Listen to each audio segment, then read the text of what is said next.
Good afternoon. I'm Maria Chiril from the Prayas Energy Group, and I would like to welcome everyone to the Girish Sant Memorial event for 2021. This year, we're not able to physically meet as we have done in the past, but we thank all of you for joining us virtually. Through this memorial event, we honor the legacy of Girish Sant and the tenets on which this organization was founded. As most of you know, Prayas was founded in 1994 by Girish and his friends Dr. Vinay and Dr. Sanjeevani Kulkarni. It is a non-governmental, non-profit organization which undertakes public interest-oriented policy analysis in the areas of health, energy, and livelihood. The Prayas Energy Group was instituted under Girish's leadership and aimed to democratize governance and protect and promote public interest in the energy sector. Prayas, together with some friends and well-wishers, has been organizing some activities to keep Girish's memory and legacy alive in the sector and to promote public interest-oriented work. As part of this, we organize a memorial event every year, with this being the 9th such event. In the past, we have had memorial lectures by speakers such as Dr. E.A.S. Sharma and Suchita Dalal, and panel discussions on a range of topics, such as the Paris Climate Agreement, how much energy do we really need, and the role of civil society. We also offer research fellowships to those seeking to begin their work in energy policy related work to provide them a foundation. Today, at the 9th annual Girish Sant Memorial event, we have organized a panel discussion on the topic energy, taxes, and transition. And the agenda for the event is as follows. After this welcome address, Daljit Singh, a friend of the organization, will share some thoughts about Girish Sant and his association with Girish. Following this, Ashwin Gambhir will introduce the panel discussion. Ashok Srinivas will then make a short presentation to set the context for the discussion. We will then have the panel discussion moderated by Ashwin. Any questions to the panelists can be typed in the Q&A window on your screen. And while we will try to answer as many questions as we can, given the constraints of time, we may club some questions for the panel and answer some bilaterally. With this, I once again welcome everyone and hand it over to Daljit. Thank you, Maria. Can you hear me and see me? Yes, go ahead. First, I want to thank my friends at Prayas for inviting me to speak today as we remember Girish and his contributions. Rather than talk about Girish's specific contributions to the energy sector, of which there are many, I want to talk about Girish the person and how that underlay the quality of his work and contributions. I had lived in the US for many years, and then when I was back, I worked in Delhi for a few years, and I just want to talk about how I ran into Girish. So and that work was okay, but it was not very satisfying. And I still remember a big event on sustainable development, and the theme that was alleviation of poverty. They had invited international speakers, etc., and they had a reception and lavish meals. But I couldn't help wondering how hobnobbing with these visitors from overseas, sipping red wine and eating lavish meals was going to help alleviate poverty. And at one point, I found myself thinking that might have been better to take all that money and just give it to the poor. So I was looking for good places to work, and then a journalist friend of mine told me about Prayas and connected us, and that's what I got in touch with Girish, and I was going to make a trip down to South India, and I decided to stop to visit Prayas in Pune on my way. Now, at that time, Prayas's office was in Kamala Nehru Park, and I remember I think it was, as far as I remember, there were 2 rooms. I think Subodh Wagle sat in one room, and Girish and Shantanu sat in the other room. Girish's desk was in one corner, and Shantanu's desk was in the other corner. So this was essentially what Prayas was at that time. I think Srikumar, but he was in Hyderabad. So Girish took me to lunch at a small South Indian restaurant, which was along the edge of the park. It was not at all fancy, but clean. And we sat outside and we split whatever food we are going to eat. In, but I found this a refreshing change from what I'd seen in Delhi. And it was, it almost, for me, it is a, I decided right there and there that these are the guys that I want to work with, because and the thing was because it was really two qualities that I saw in Girish. One was his integrity, and when I say integrity, I'm not talking just about honesty, but about a consistency in purpose and action, and also this thing of looking at things in a holistic manner. And the second was simplicity, or what in Hindi we call sadgi. And there was no conspicuous consumption, no sales pitch, nothing. So I really, I decided to join, and I joined about 9 or 10 months later. And during that, when I worked with them, and I ended up working for 8 years. The first thing I was, he was very helpful in helping me settle down, and when I moved to from Delhi to Pune, and on the very first day he shared his lunch because I hadn't brought my lunch, and this was the and this product, this third quality about Girish is decency and humanness, which I call, I mean, it's you say insaniyat. And over the years, I saw he treated all the employees with insaniyat.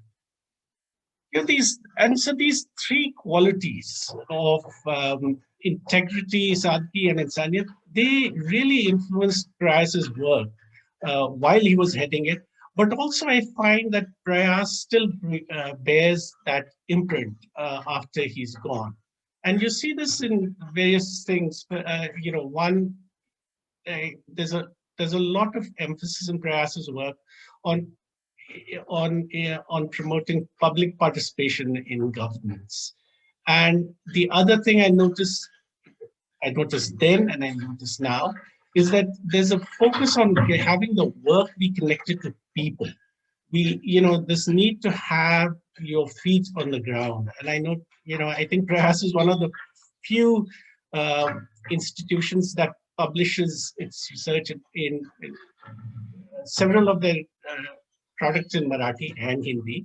And there's, I work in the power sector, and that's there's an e-share group which where there's a sharing of experiences with consumer representatives and consumer activists in the power sector. And coming to Sadgi, even now I notice Prayas's office doesn't use air conditioning, and it's this. So there's this consistency of purpose and action, which I find which was there very, very strongly in Girish, and I find that imprint has been left in Prayas, and Prayas works that way. And I feel that we need, today I've been thinking we need more people like Girish in policymaking circles who have these three qualities of integrity, sadgi, and insaniyat. Because what I'm seeing is that there is these days, if you look at it, there's a separation of policymaking from people. There's a focus on rational, what is called rational decisions or economic decisions. But people seem to, it's sort of abstracting people away. And, people become stakeholders, but not flesh and blood human beings. And there's this small group of English-speaking people like me, English-speaking people writing papers, we pat each other on the back, but nothing much seems to change on the ground. And there is also, and there's been, if we look at what's been happening recently, it's obvious several failures of this current approach of abstracting people away from decisions. One, of course, is which many of you feel the same way as I do about this, is this experience of migrant workers during the lockdown. It was really, shameful at what happened, but it highlights how little we know or care about how the vast majority of Indians live. And then if you look at the farmers' protests, and no matter how you feel about the actual laws, you can't help wondering how reforms can be successful without the voluntary participation of people. And it emphasizes the need to take people along. Now, if you want to be generous, you might say that this is due to a sort of intellectual laziness. But I think we really need to recognize this as a kind of perceptual blindness. When something is in your field of vision, but you don't see it. And the other thing that I notice that we do in our policymaking is that we tendency to push down, either punch down or push down, that is unconsciously take the elite viewpoint. So, I've heard people talk about why can't the farmers be reasonable and not so obstinate? But not many people ask the reverse question. Why is the government so obstinate? So in this context, I'm really glad that Prayas is looking at these implications of the energy transition that is occurring. We know that this transition will not be easy.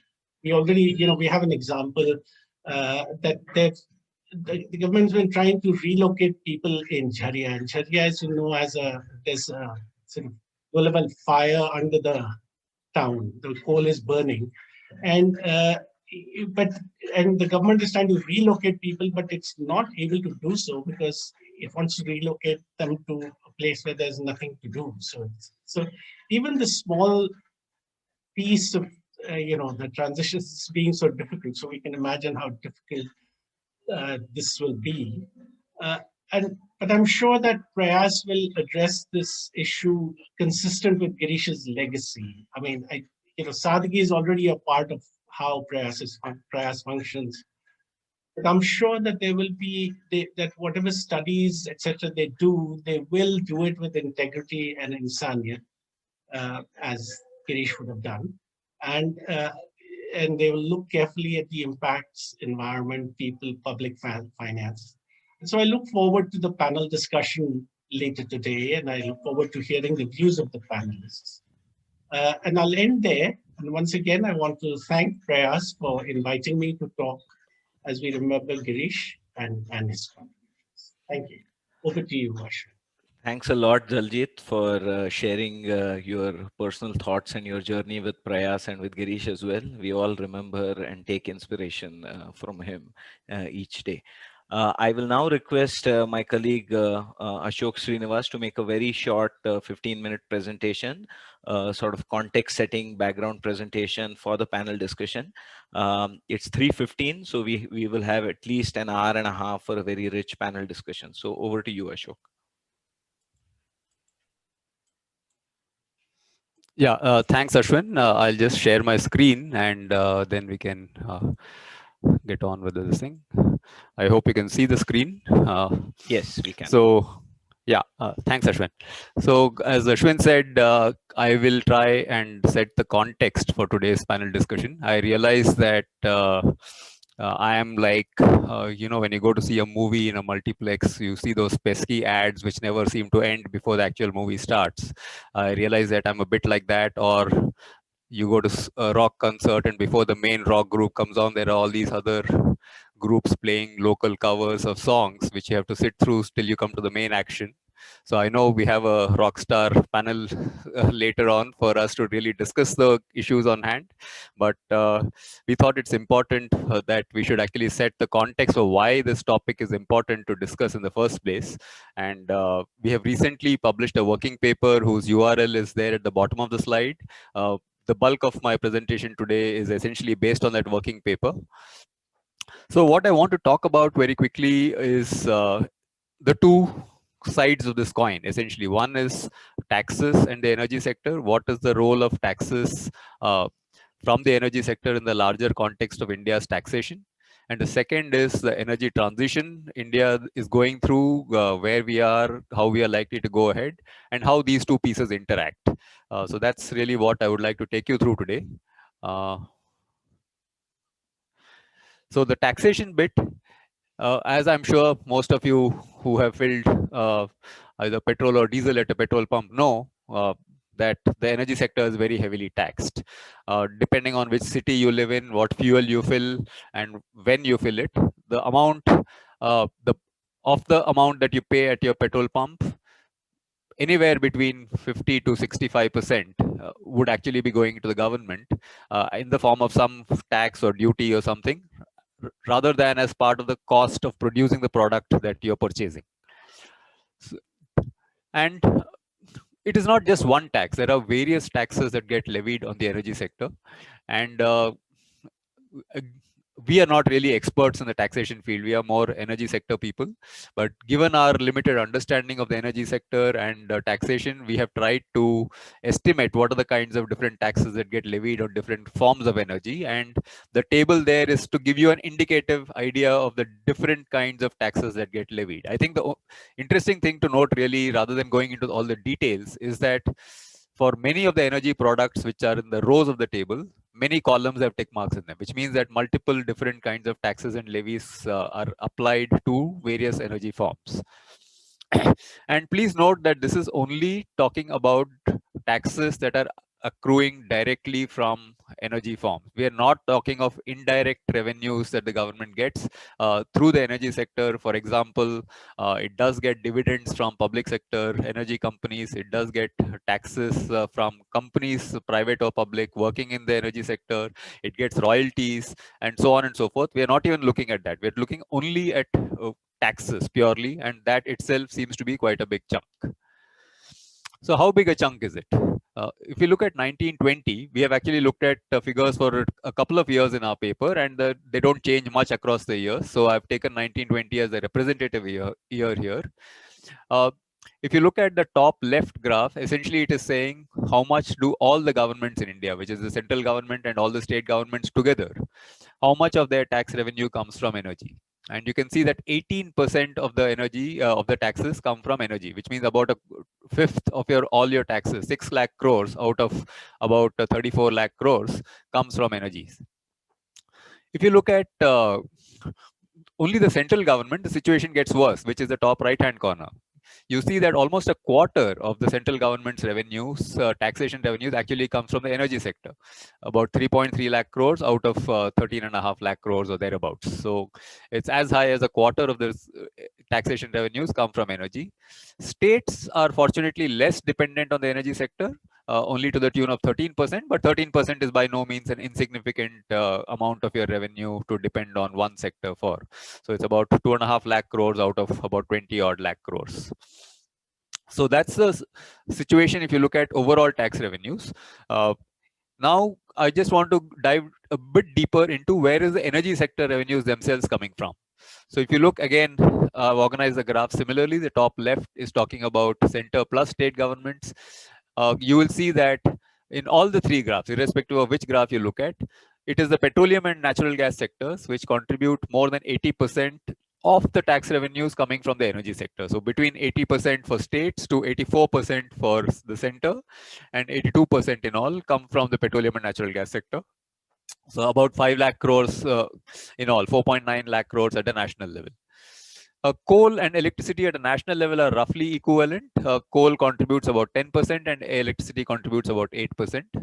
But the way this is distributed across center and states is very different. If you look at the central government, essentially it gets no revenue from states because electricity duties or taxes are levied only by states. So the central government does not get anything from it, but it gets a significant amount of its energy taxation revenue from the coal sector, largely because of what once used to be the clean energy cess, which later on became the clean environment cess, and now has simply become a GST compensation cess of 400 rupees levied on every ton of coal that is produced or sold in India.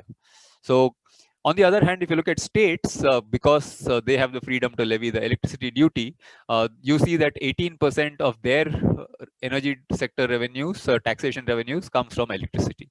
So coal really does not have that big a role to play as far as the energy taxation revenue to states goes.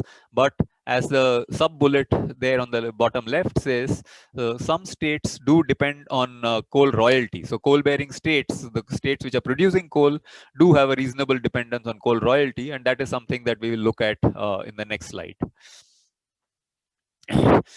So, as I'm sure we all know, India is a very diverse country, and different states have different economic structures, different levels of poverty, different resource endowments, and so on. And it is not surprising that their dependence on energy for tax revenue is also very, very different. So there is a wide variation across states, and we wanted to understand roughly what is the kind of variation. So this is a set of 10 states that we've looked at, which include some states which are poor, some states which are relatively richer, some states which are more renewable rich, some states which are coal rich, and so on. And you can see that the dependence on energy for total tax revenue varies from a low of about 8% for Assam to a high of about 16 to 17% for Maharashtra, Rajasthan, and so on and so forth. So there's almost some states depend on energy for their taxation revenue twice as much as some other states. And which parts of the energy sector contribute to this tax revenue also varies significantly across states. So some states such as Tamil Nadu, Telangana, and Assam depend almost entirely on petroleum for their energy taxes, up to 98% in the case of Telangana. But some states depend much less. So Chhattisgarh, for example, depend only on petroleum only to the tune of 58% for its revenues from energy taxes. However, as we briefly saw, as I mentioned briefly on the last slide, some states do have non-tax revenue from the energy sector, namely royalties, as a significant part of their revenue. So Chhattisgarh and in particular Jharkhand, the royalties coming from coal mining actually compare, or in fact in 2018-19 they even exceeded the revenues that they actually got from taxing energy forms. So again, essentially the point here is that different states have different kinds of dependencies on energy, the forms of energy, and on whether it's taxation revenue or non-taxation revenue. So the bottom line really of this discussion is that both center and states are quite heavily dependent on energy for their taxation revenue, though some states also depend on non-tax revenues for their public revenue requirements. Now let's move on to the other side of the story, which is energy sector transition. So where is India today, India's energy sector today? This is perhaps not a surprise to most of you that like most of the world, we are also predominantly dependent on fossil fuels for our energy.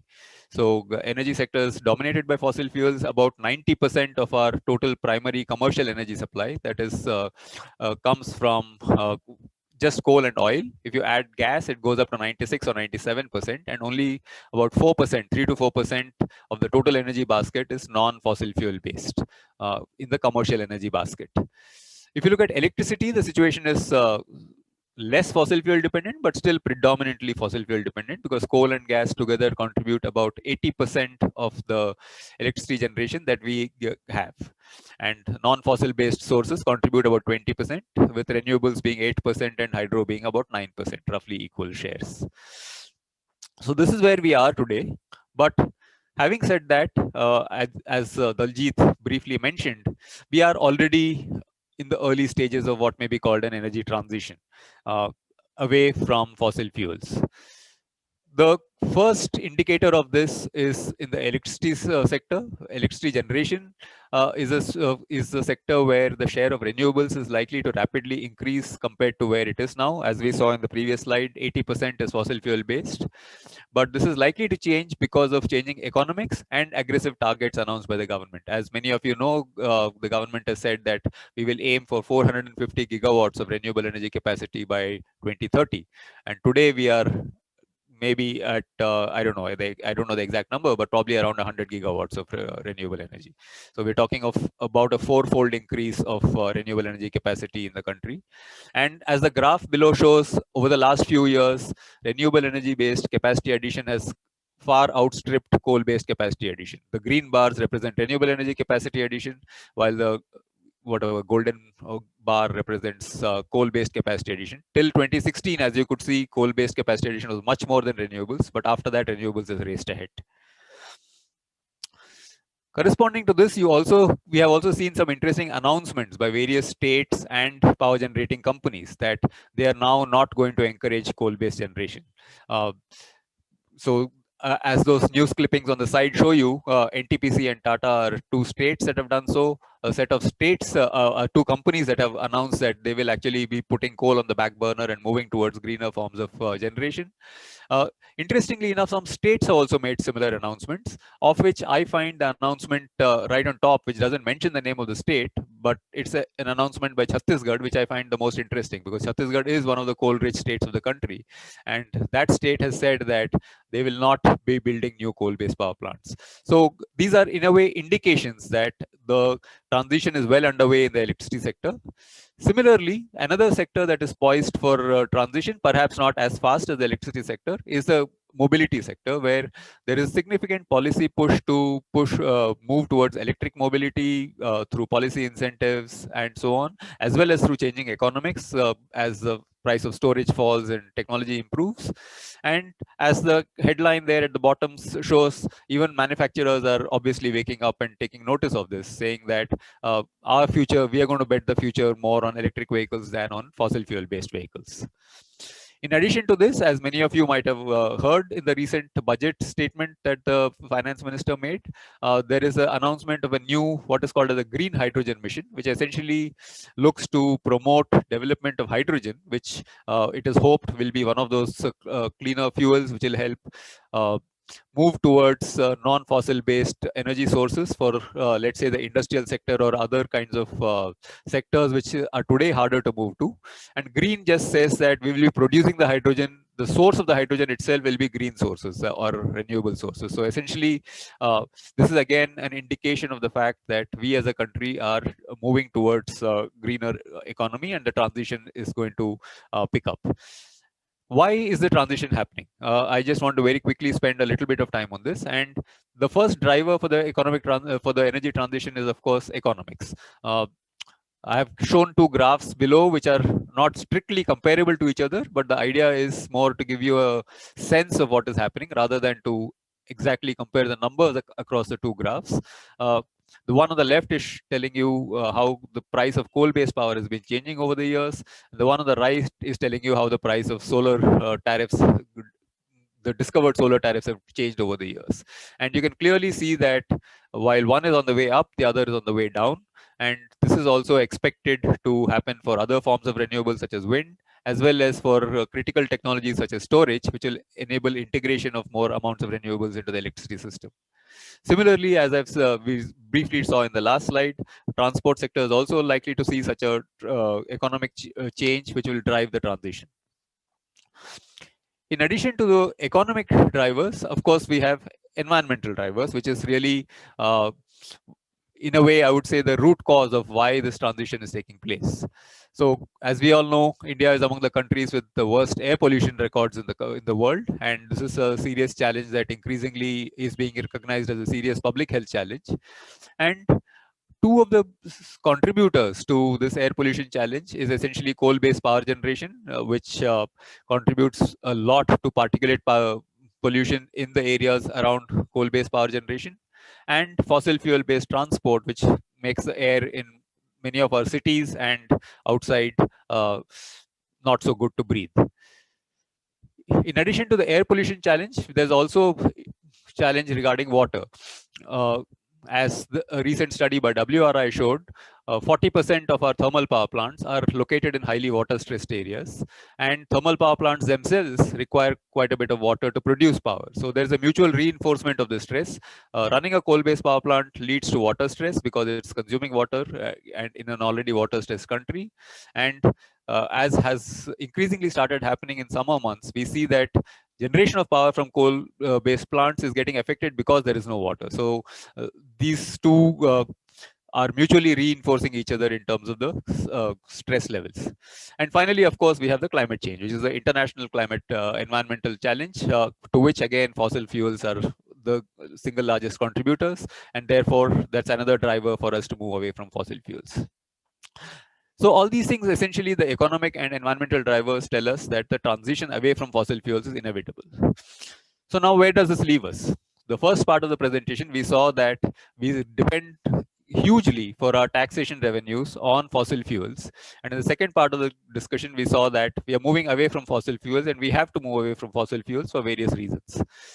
So essentially, and it's not as though the transition is the only issue. The energy sector, as we saw on the very first slide, is already very heavily taxed. Many of the energy forms are outside of GST, and this creates its own problems. Problems such as the inability to offset the taxes you already paid, or the fact that many of the energy forms are actually productive inputs to economic activities, and essentially heavily taxing energy increases the cost of all those activities. So there are multiple inefficiencies that probably creep in because of the kind of taxation we have on the energy sector. And we saw that it's a predominant contributor to government taxation revenue, and predominantly it is fossil fuels which are being taxed and giving the revenue to the government. And this revenue source will be threatened as the transition gathers pace and we move forward. And one aspect that I did not touch upon in my presentation, but which is going to be equally important, is the fact that subsidies also play a significant role in the energy sector, and the need for energy subsidies, whichever way you think about energy subsidies, whether it is a direct subsidy from the government or a cross subsidy, or whichever way you want to think about it, the need and the pressure for providing subsidies is not only not going to reduce, given that we have added a lot of new electricity and LPG consumers in the country. This pressure might even increase at least in the short term. So you have this very contradictory situation where your revenues from the energy sector in the form of taxation revenues are likely to go down if the transition gathers pace, while the need for outgo to the energy sector in the form of subsidies is likely to increase. So how do you essentially square this circle, given all these other challenges that we already talked about? In a way, this is really what the panel discussion today will try and shed some light on, and the panelists will shed their thoughts on. But I just wanted to leave you with the thought that this discussions to some extent are already happening, and it is possible that various government agencies or bodies are already thinking of some ad hoc ways of dealing with this. But we really feel that what we need is a more comprehensive discourse around this topic and a much more comprehensive look at the challenges involved, so that we can together as a country come up with solutions that are equitable and which can also be sustainable both from an environmental point of view and from a financial point of view. I'll stop there. Over to you, Ashwin. Thanks. Thank you, Ashok, for that excellent context-setting presentation. You've made my job really easy, and I'm sure the panelists, the excellent set of panelists that we have gathered, will throw light on, at least give us some ideas on how to square that circle. So before I do introductions, can I request all the panelists to turn on their videos, please?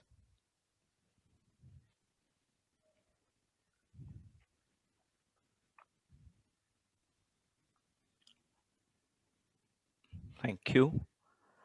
So just to start off with the introductions, we have four excellent set of panelists.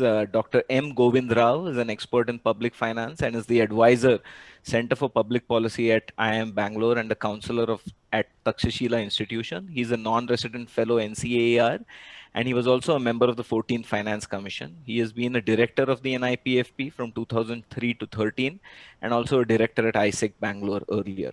He's a member of the Board of Governance at MSc Chennai, Madras Institute of Development Studies, and the chairman, Research and Advisory Committee, and member of board of ADRI in Patna. He has been a member of the Economic Advisory Council to the Prime Minister from 2004 to 13, a member of the Financial Sector Legislative Reforms Committee, member of the High-Powered Committee on Efficient Management of Public Expenditure, and he has an extensive research on various aspects of public finance, including tax policy and reforms, public expenditure management, and fiscal decentralization and federalism. Welcome, Dr. Govind Rao. Next, we have Mr. T.K. Arun, who's a consulting editor at the Economic Times. His blog, Cursor, covers a range of topics and appears on the paper's website. He has been the paper's resident editor at Delhi. He's headed the Economic Bureau and looked after the editorial page in the past. He has been with the paper since 1994. He has worked as a technical advisor at the Kerala State Planning Board before joining his career in journalism in '92, and he has a master's in economics from the Center for Economic Studies and Planning in JNU. Welcome, Mr. Arun. Next, we have Dr. R. Kavita Rao, who's a professor at NIPFP. She leads the working group working on taxation at the institute. Her work includes issues related to direct as well as indirect taxes. Design of GST for a complex system like India is one of her is of considerable interest to her, and incentives for payment of taxes as well as the dynamics of taxation and compliance are another area of interest. She has led the team to undertake an extensive survey of unaccounted economy in the country as well. Welcome, Dr. Kavita Rao. And finally, we have Mr. Rahul Renavikar from Pune. He's the MD of Accurus Advisors Private Limited. He has more than 25 years of work experience, out of which 16 years is in consulting firms, and which includes 5 years of tax reforms experience, where he has assisted tax administrations within and outside India in indirect tax reforms. And he has been instrumental in suggesting avenues for tax revenue augmentation to governments, including strategies on increasing the effectiveness of tax function. As a project manager, he has helped the government of Maharashtra implement VAT, and he is actively involved with various state governments in discussions on the GST design and framework. So welcome, Rahul. And once again, thank you to all the panelists to agreeing to our invitation and taking out time for this panel discussion. Just before I request everyone for their opening comments, I will explain the format. We will have opening comments of 5 to 7 minutes from each of the panelists. Then I will pose a set of 3 or 4 questions. We'll have 2 or 3 rounds on that. Finally, we'll have some audience questions and concluding remarks from the panelists. So we have 1 hour and 25 minutes with us. So I hope we'll have a rich discussion. And before I request the panelists, just a few lines in terms of, again, context to supplement what Ashok said. I want to reiterate that we have looked at it purely from the energy sector. We are not public finance researchers. We are looking at it from the energy sector. But we are quite sure that the transition is quite inevitable and it will play out over the next 2 decades. And we understand that, reforming a country's tax regime is a very complex issue, complex topic, involve complex negotiation with various stakeholders. So it's our attempt with this working paper and this discussion to start discussion on this topic, to think about the principles of energy taxation, which respect federalism and seek to balance various conflicting objectives. So with that context, I would request all the panelists for their opening comments to reflect on energy taxation as it is today, what challenges it poses, and the impacts of the transition on the taxation regime. So we will go in this order. We'll start with Dr. Govind Rao, followed by T.K. Arun, then Dr. Kavita Rao, and finally Rahul. So can I request Dr. Govind Rao for his opening comments? Thank you, Ashwin. Thank you very much for inviting me to this very interesting and important subject of energy taxation. After that very insightful paper and the presentation that has been made, there is not very much one can add, because there is fairly comprehensive, both in terms of sort of the laying out the problems and trying to see what can be done about it. But nevertheless, I had to give some views on mine on the whole issue. The energy, the whole issue of energy and energy taxation is very complex. It's complex, and then of course you can't, there are various, sort of sources of energy. And the complexity arises because each source of energy has a different tax regime. It is not that it's identical tax regime that you have. Electricity duty, for example, has, you have input taxes coming in the production, in the use of materials for generation of electricity, and then you have electricity duty. So you have complex set of, sort of complexities in the tax system itself, and different set of problems that you have. Secondly, as was very rightly pointed out, there are, on the one hand, you have the transition to non-fossil fuel-based energy, and on the other hand, this overwhelming dependence on energy taxation by both the union and the state governments. As a result, as we go along, there will be much more serious, fiscal crunch the governments are likely to face.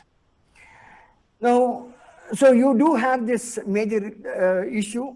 But when we move about looking at the whole thing from the point of view of the principles, see, energy is a basic input used for manufacturing and transport. Since it's a basic input used for manufacturing and transport, it is, it's necessary to calibrate the reform in such a manner that it does not, sort of adversely impact on the competitiveness of the Indian economy. Because the cost of energy is borne by everything. And then obviously you need to keep the costs low. And when you are keeping the cost low, you also have to look at what sort of a tax system that you really are looking at. If you really want to be internationally competitive, if you really want to make sure that you have an efficient system of taxation. And obviously, coming from energy research, you people will always say that you need to really move away from these fossil-based fuels and then go into the low-carbon areas. Now, on either count, as I said, either count there will be revenue loss. And the other thing is, the prevailing situation, one of the things that we need to really focus is the enormous amount of resource distortion that is taking place. Now, we did talk about, sort of energy taxation on petroleum and diesel. I mean, these are not included in the goods and services tax. Since these are not included in the goods and services tax, there is a huge cascading that takes place in the system. Cascading is tax on tax and margins on tax, tax on margins. And when it goes on adding up and then builds the cost. So, and then it's not a negligible thing. So as was already pointed out, the taxation of both high-speed diesel and motor spirit are very high, and these things add to transportation costs, placement add to transportation of people, transportation of goods, and also these are used as inputs in various things. So now, if you really look at cascading elements in the whole, as a proportion of GST, if you want to see, it's almost 35%. In the collection of revenue from these items. In other words, this taxation of petroleum and diesel constitutes something like 30 to 35% of the internal indirect taxes of central and the state governments. And that's the sort of a number we are doing. And these and obviously the input taxes, their input taxation is not offset. There is no input tax credit for them, and since these are relatively price inelastic, every time there is an issue, in fact, both the union and the state governments go about levying taxes on them. And there is one other issue that has not been said, and I want to point it out. You see, not, sort of free supply of electricity. You did mention about the subsidy. There is one set of subsidy. There is another peculiar types of subsidy in this country, that free supply of electricity to farmers. Now, this has led to a whole lot of environmental problems.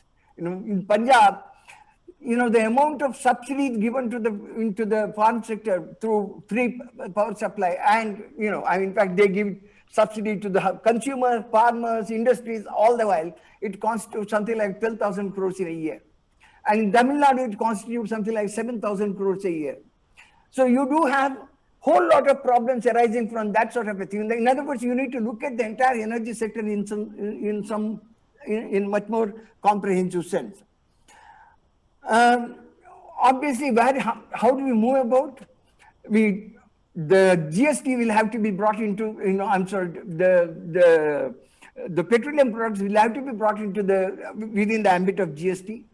There will be revenue loss, not entirely, because since the outputs in any case are going to be taxed, there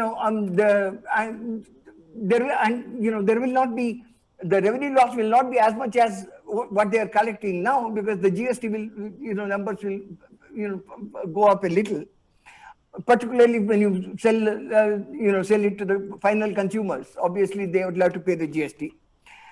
And this also will help you to remove some of the exemptions. Today, petroleum diesel is not taxed. In fact, except first class and air-conditioned class, railway travel is not, right? Bus travel is not taxed. The whole lot, in other words, you need many of these exemptions will have to go. And obviously, this is not going to recoup the revenue from there. Tax administration has to really, improve. Thankfully, since October, since this e-invoicing system has been, selectively introduced, and then possibly it's going to improve more, the revenues have, compliance has substantially improved. And since the revenues are increased, this is a good time to discuss by the GST Council, how do you rationalize the whole thing? How do you bring about? It's not going to be easy, but then I think the discussion should start. And then, you see, in fact, you see, this should lead to a much more comprehensive tax reform in terms of getting rid of most of these tax concessions, in whether it is income tax or the GST or everywhere. There are so many tax concessions. You need to have, the objective of tax policy is to raise revenue, not to take several other objectives, whether it is special economic zones, infrastructure, savings, a whole lot of objectives that even insurance. You see, when you buy an insurance, you get tax deduction. It is not that, you see, it's not for your health. Otherwise, you would have reduced for, health expenditure. No, it is for, helping the insurance companies to get more, get more insurance. So one has to, so you need to really look at these, and then really the direct taxes code, we will have to go back, revisit, and then clean up the thing. And of course, there is a whole problem related to digital taxation and multinational, companies, sort of willingly. So you need to really have a much more comprehensive view on the tax reforms. There is a center-state dimension, and the center, every time it wants more revenue, simply raises the cesses so that it doesn't have to share it with the states. And generally, the central government basically sees a finance commission as a necessary evil it has to put up with, because every time the finance commission comes and gives often makes a recommendation. Of course, the 15th commission has not increased any share of the states, but the fact of the matter is that there is a tradition that these recommendations are accepted, and since they are accepted, so one of the ways to undo what the finance commission does is to go on increasing the cesses and surcharges, and so need to think of a reform in a much more comprehensive manner. And there are serious challenges as we go along. As I said, you need to look at each energy source and then work out in a much more comprehensive manner. Let me stop here. Yeah, thank you, Dr. Rao, and I'll come back with some more specific questions later. Mr. Arun, if you could reflect on broadly on how energy taxation is looked at from a journalist perspective or from a state's perspective, and talk about your views. You're on mute, Mr. Arun.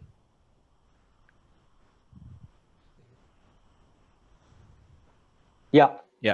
Thank you for Please. inviting me to this panel discussion. You'll have to bear with a mere generalist in the company of two very specialized, competent academics and one consultant in energy. Now, the broad question is, as we progress towards a low carbon energy regime and going forward, how will we cope with the reduction in the scope for taxing energy and to fill the gap in overall tax revenues? This is what Ashok presented, the question. If you look at a fairly advanced economy, you will see that reliance on energy tax as a source of tax revenue is fairly low. Any OECD country will rely primarily on personal income taxes as the largest contributor to tax equity. Then indirect taxes, something like a GST, a value-added tax. Then corporate income tax. So energy tax is not a very major item of overall tax revenue for a developed economy. I expect that India too when the economy progresses and our capacity to tax various items of expenditure and income increases, we will also move towards a similar situation where currently we rely, as you said, some 13-14% of overall tax revenue on energy.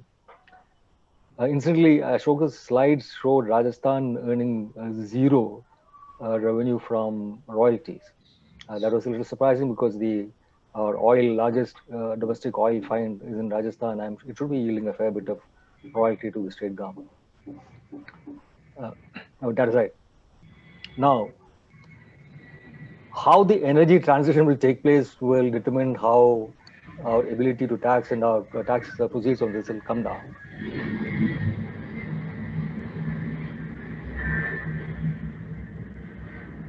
Now, I think we have to factor in technological changes that will have a bearing on how the energy transition will take place.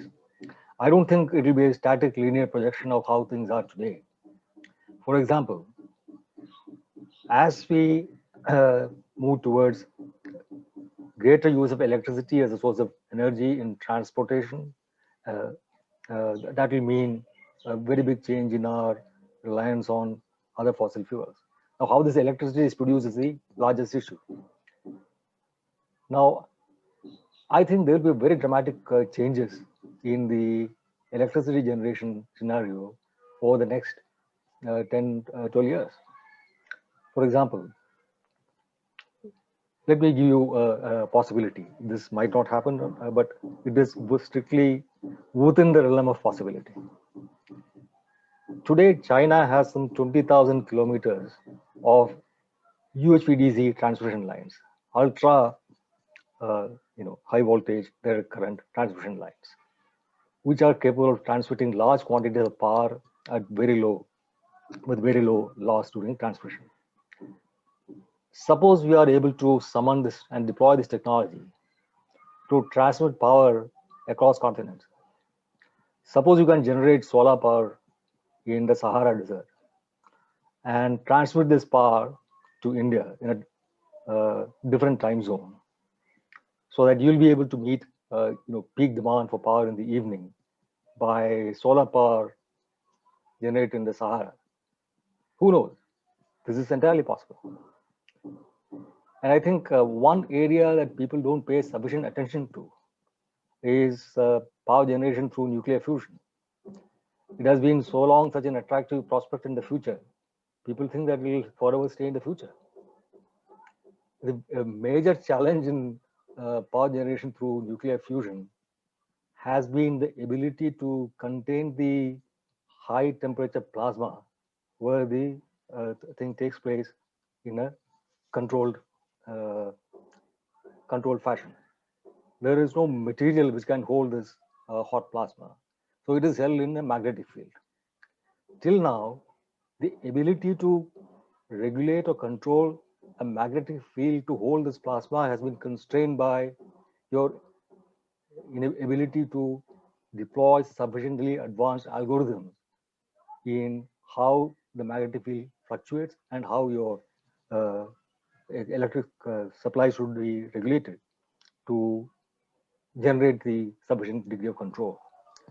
Advances in artificial intelligence and microelectronics is overcoming this challenge.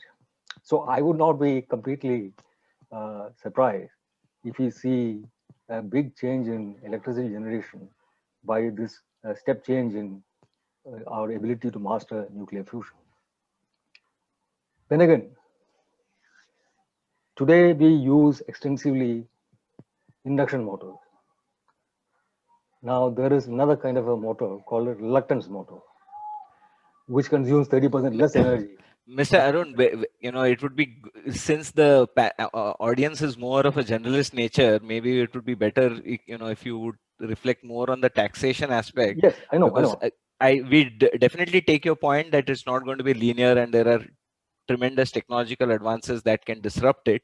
Yeah. But if you could reflect more on that, I think that will be more. Sure. Yeah. So I'm saying the amount of energy that is used for in industry, mostly this power is consumed by motors, right?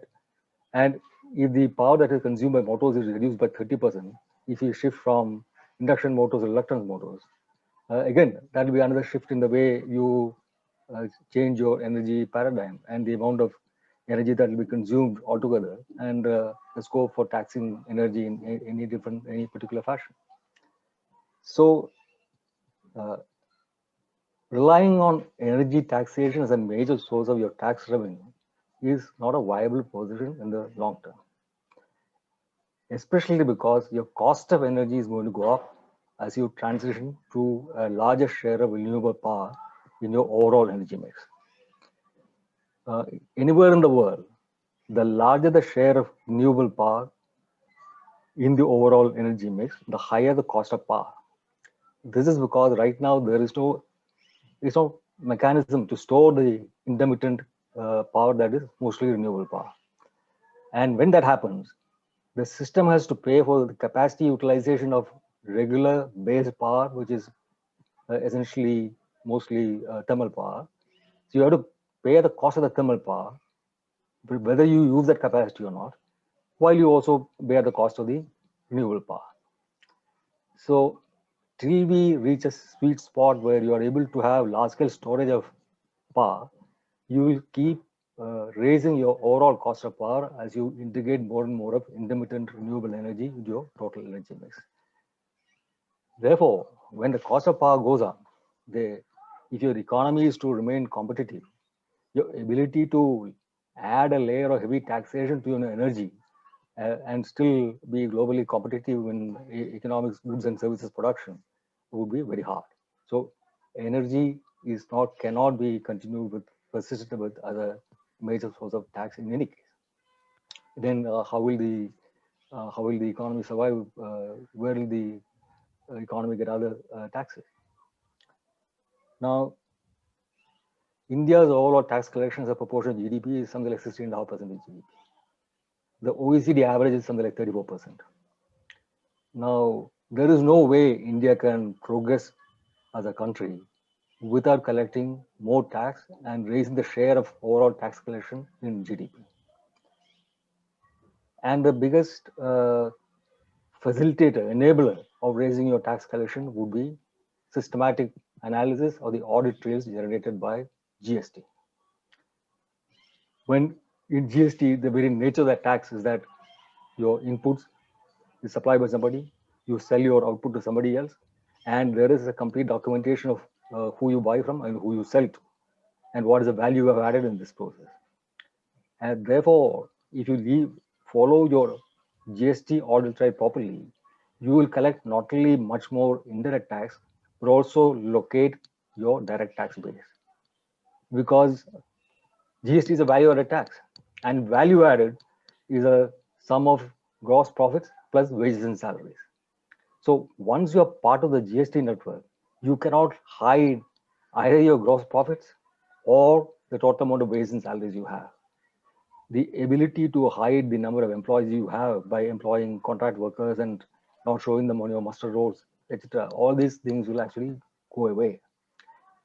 If you systematically implement GST, the economy will get formalized. Of course, you'll have to remove these huge swathes of exemptions that you give on various kinds of things that break the audit chain. So if you do that, you will be able to not only collect more tax, you'll be able to collect more, not only indirect tax, but also direct taxes. Now, on the, as Professor Govindra Rao said, we have to bring petroleum products completely into the GST chain. And it must be, you must have one layer of cess to account for the pollution that it creates and all that. But basically, you must be able to set off input taxes on your energy in your overall tax calculations. So my worry would be less about what will happen to the economy if you can't rely on energy taxes as a source of your tax revenue, but more about how swiftly you can actually deploy your information processing ability to follow through the audit trails generated by GST and locate your sources of direct tax as well as indirect tax and collect that tax efficiently. Yeah. Now, Mr. Arun, I would request you to limit the opening comments. We'll come to more specific questions on GST. A lot of audiences have also asked that, so we'll come to that later. sure. Yeah. So can I now request Dr. Kavita Rao to make her opening comments?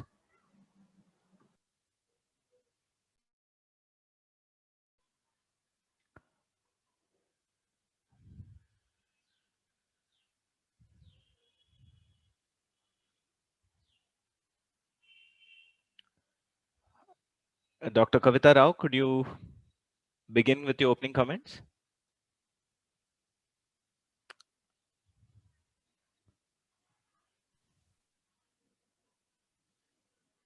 Maybe we can start with Rahul for the timing, or Kavita, are you there? We can't hear you.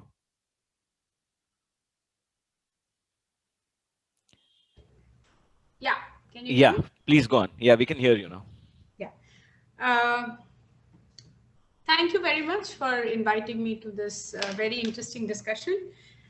This is, I guess, a concern in the space of GST, as well as a concern given the commitments the country and the globe has been making on going to a low carbon growth pattern.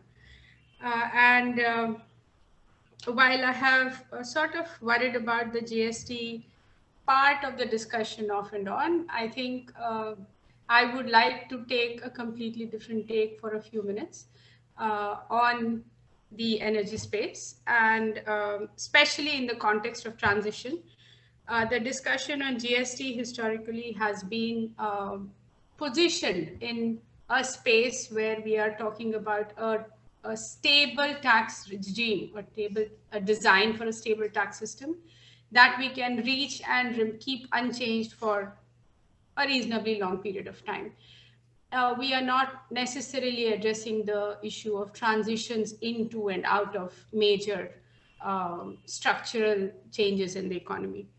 And in that context, I think an alternative way of viewing this whole story is to ask whether by having cascading taxes, do you actually aid transition away from fossil fuels towards renewables?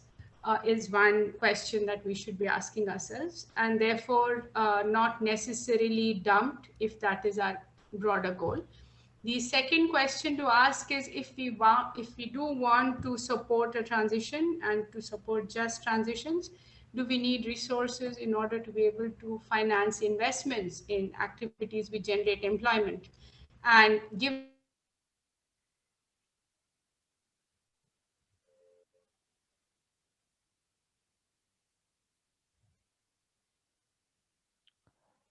Dr. Kavita, we seem to have lost you. Can you hear us?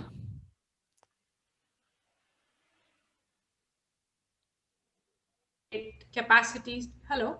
Yeah, we can hear you. We lost you for a few seconds, but we can hear you now.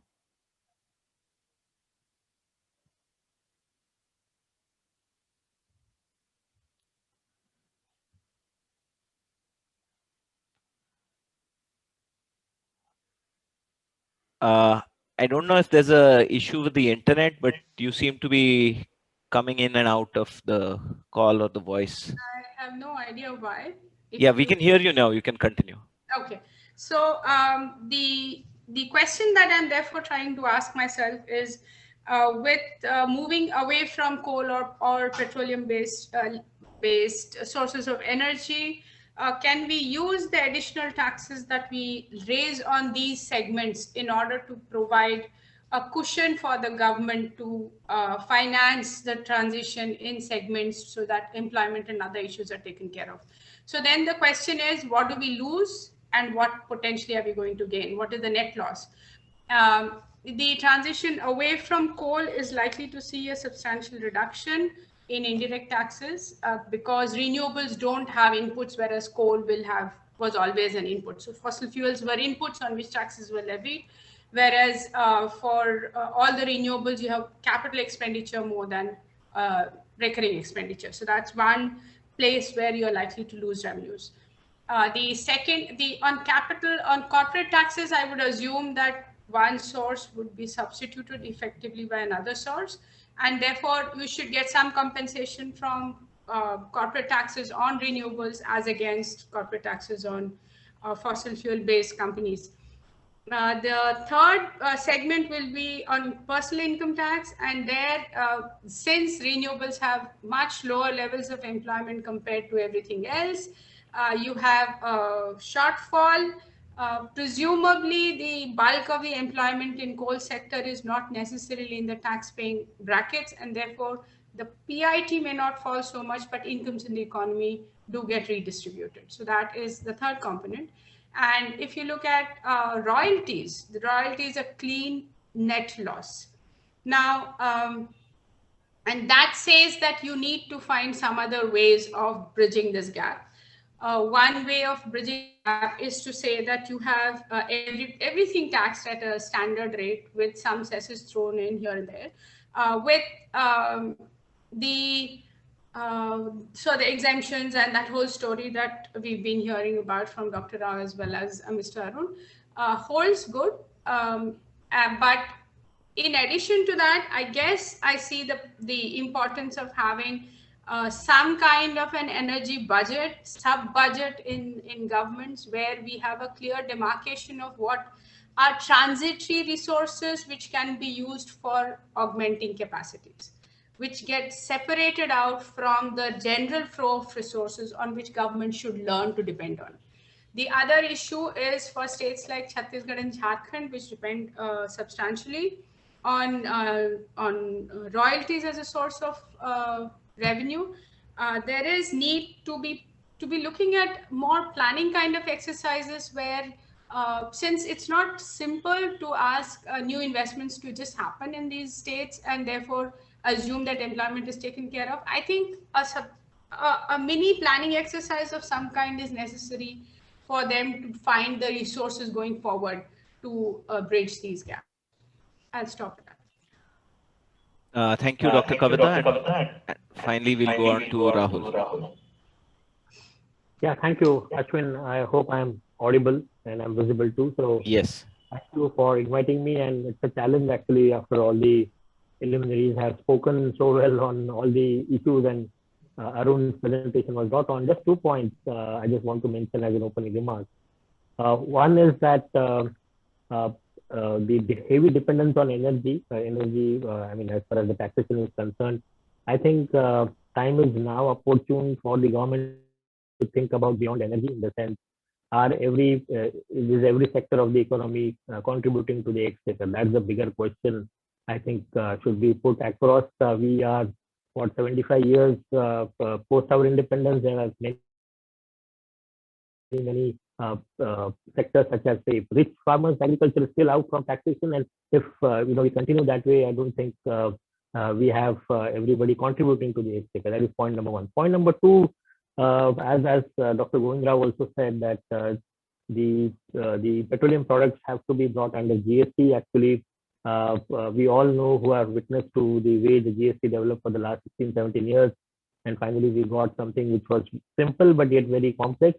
But yes, we at least got it into the Constitution amendment. Now it's only the Parliament to take a call, and it has to happen. To give a simple analogy, if for a mother, if all the kids are in the same room, it's always better to control the kids in the same room. If you have rooms where the other kids are there, then you have a challenge in controlling them.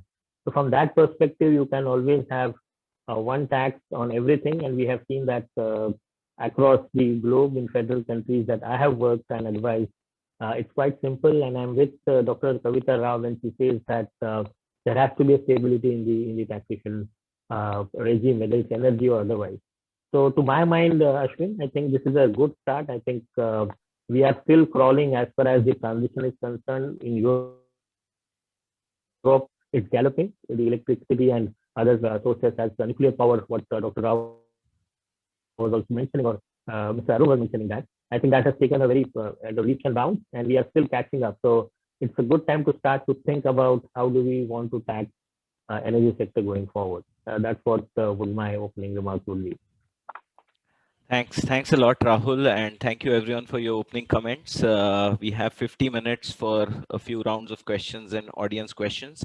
I will pose a few questions now. I'll direct them to begin with to one panelist just for ease of getting in more questions, and others can chip in if they feel like making comments on that question.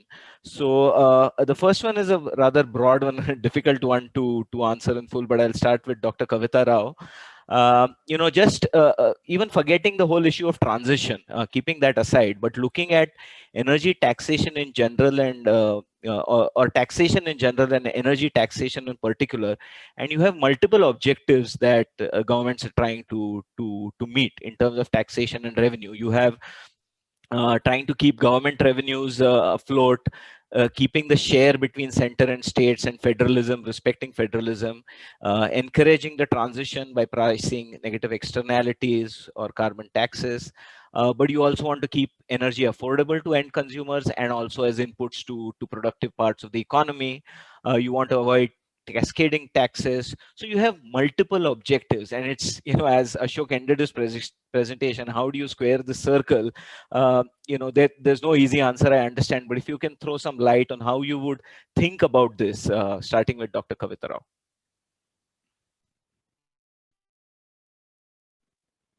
You're on mute, Dr. Rao. Okay.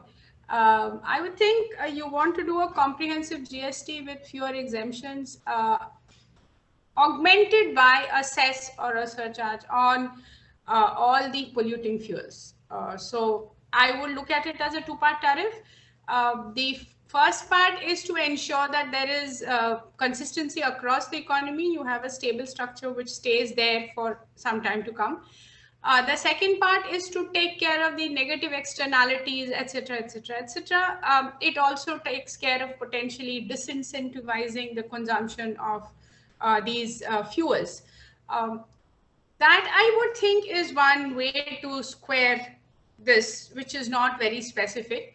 The other component that I was thinking about today is to ask ourselves whether we want to encourage rating of different kinds of products in terms of their environmental impact. So should we be transitioning to consumer activism in trying to decide what is good or not good for you, and in the process trying to create awareness of certain commodities being less polluting or less energy intensive, or going forward or going from the history, and using that as a tool to levy a penal tax on certain commodities to dissuade consumption of the same. So that can be an added tool by which you can raise certain additional. So the BEE, Bureau of Energy Efficiency, created these ratings of what is energy efficient, different, all of these ACs and all of these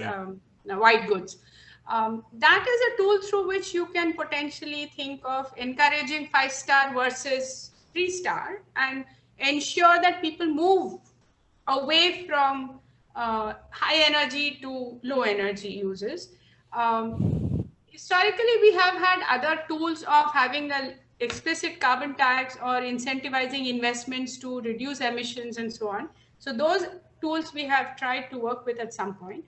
But in terms of taxation, I think that is another additional twitch you can attempt in order to augment or influence consumption behavior, because I'm substantial increases in revenues in the short term is not what I am envisaging. And so we have to find ways to twitch or tweak people's behaviors without really relying on taxes as being the only handle.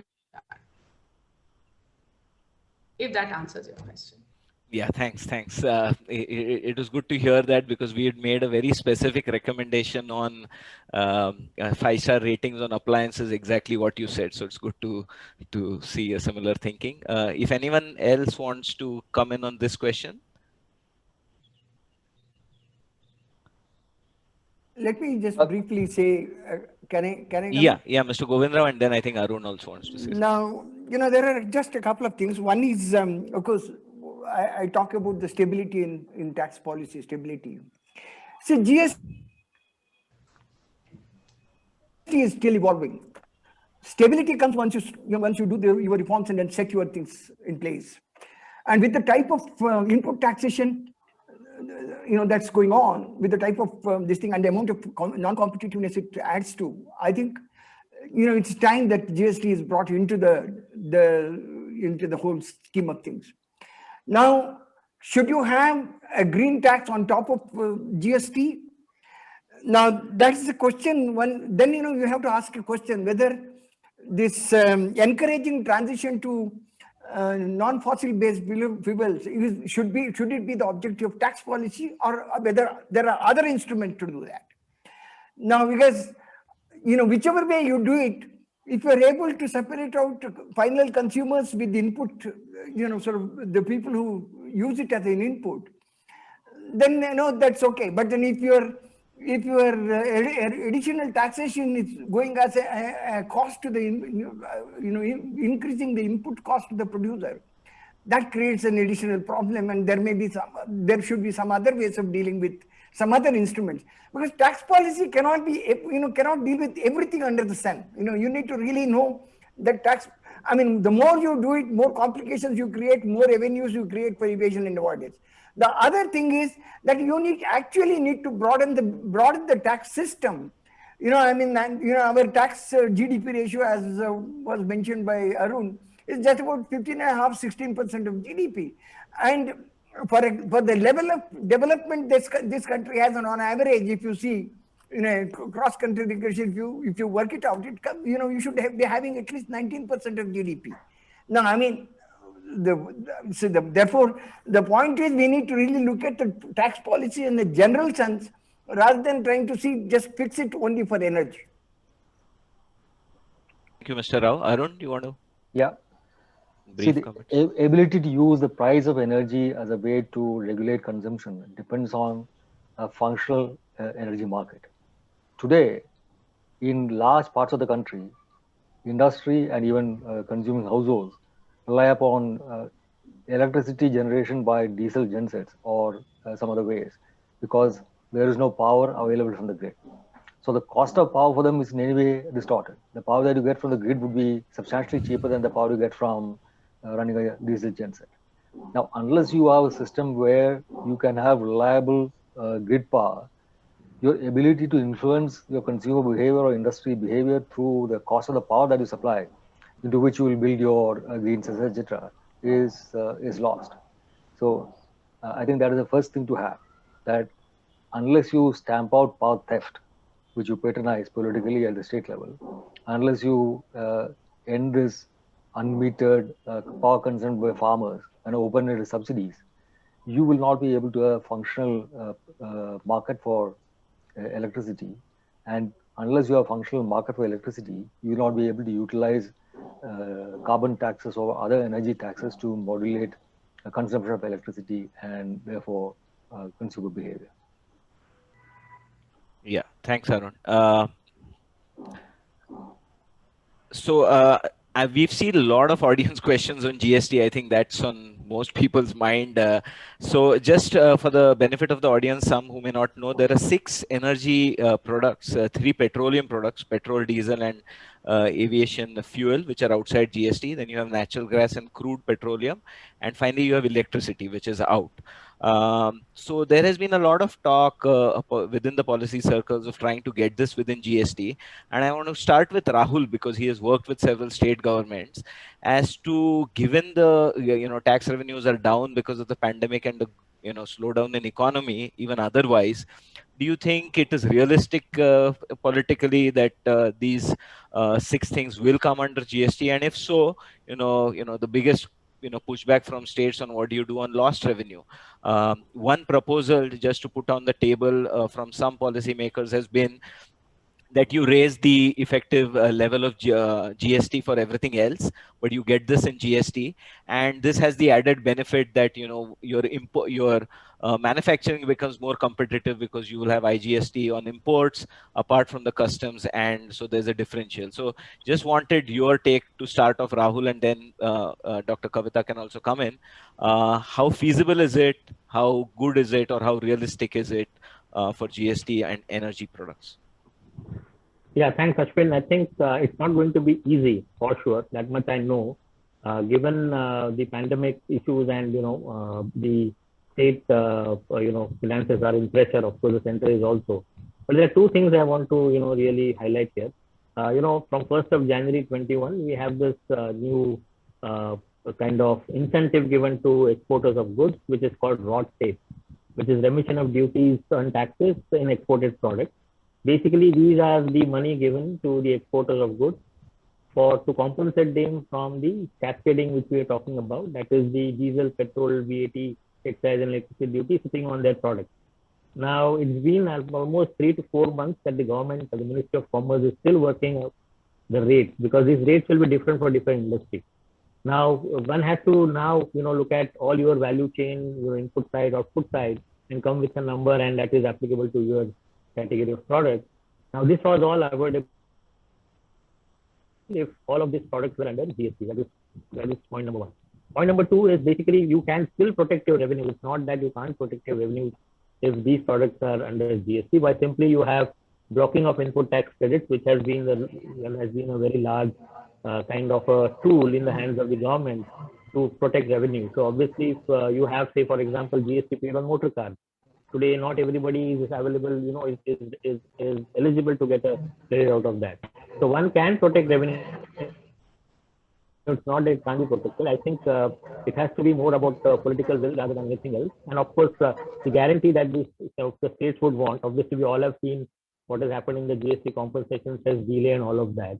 But there has to be kind of a comfort given to the state saying that, if they allow GST to be levied on all these products, the compensation would be taken care of. I mean, the initial 3-4 years, whatever the loss would be taken care of. If that kind of a comfort is given, then I think it is possible. It is not impossible, and that possibility itself has resulted into the constitution not being amended again. It's only the parliament who has to take that call now.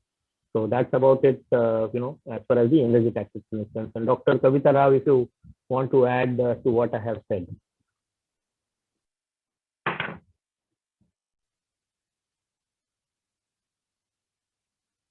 You're on mute, Dr. Rao. Yeah. So very true.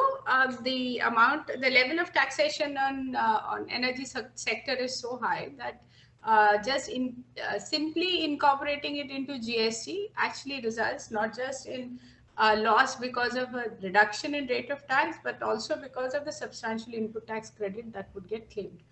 The only note of caution is one chunk of the petroleum products, which are not petrol, diesel, and aviation turbine fuel, input tax credit is already available for these. So one part of the economy which uses petroleum products does have access to input tax credit. It is only for petrol, diesel, and aviation turbine fuel that the input tax credit mechanism or the GST mechanism doesn't work.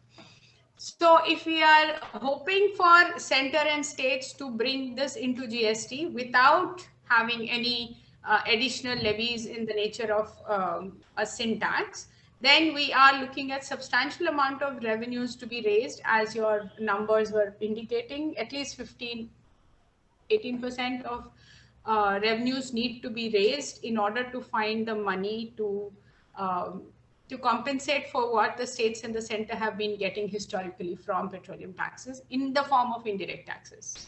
We leave out direct taxes. So that's a substantial amount of money. If we are expecting the center to compensate at this moment, I'm not sure the center also has the resources to be able to do it unilaterally.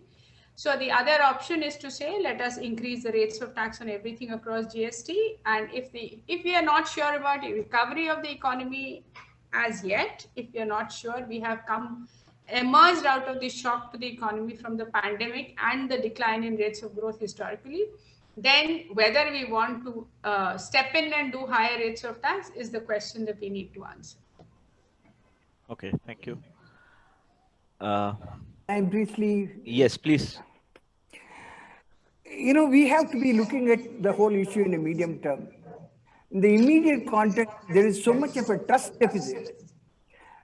After the entire GST compensation agreement fiasco, there is so much of a trust deficit that, you see, obviously GST Council will not take a decision to bring these into the, bring petroleum products. Now, you see, the issue of electricity is different. If you want to bring in electricity into the GST, you have to amend the constitution. Because electricity duty is not, which is one of those items which is subsumed in GST. There is in the seventh schedule, the electricity is clearly there in the state list. When it is there in the state list, if you really want to become a part of, make it a part of this thing, you need to amend the constitution. Let us understand that. So electricity duty is a different thing altogether. But here there is so much of a trust deficit that in the immediate context, let us forget about it, is not going to happen. However, my hope that is that, you see, since the GST revenues are, you see, the only way you can do the reforms in GST is when the revenues are rising. And if you are able, when the effect of the pandemic is over, when the revenues continue to show, internationally, GST has been considered to be a money machine. Now, if you really substantially, as we go along, prune your exemptions, which are lost, almost 50% of the items that enter into the price index, consumer price index, has been kept out of that, because all these food items, various other things. You need to really prune your exemption list, and you need to really prepare yourself. And as the revenues start increasing and the need for compensation gets obviated because the revenues are rising, or the amount of compensation required is less, there is a measure of comfort for them to do the reform. Until then, there is a measure of comfort that comes back, reform will not happen. The only way reform can happen is when the revenues increase. Thank you.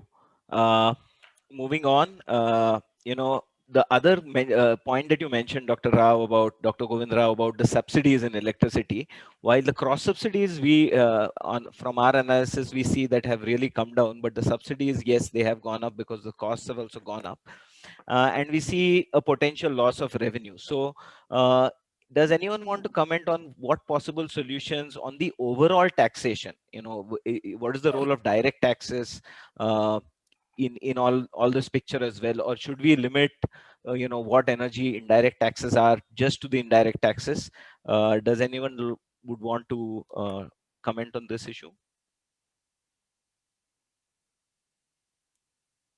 Yeah, Arun. Sure. Yeah. Yeah, we can hear you. Go ahead. Yeah. So as I was saying, the way to increase your direct taxes is also to implement GST better. Because GST is a tax on the value added. Right. So if you are paying tax at the rate of, say, 18%, and you pay X amount of rupees as tax, the value you have added is X divided by 0.18. So you know how much value your company generates.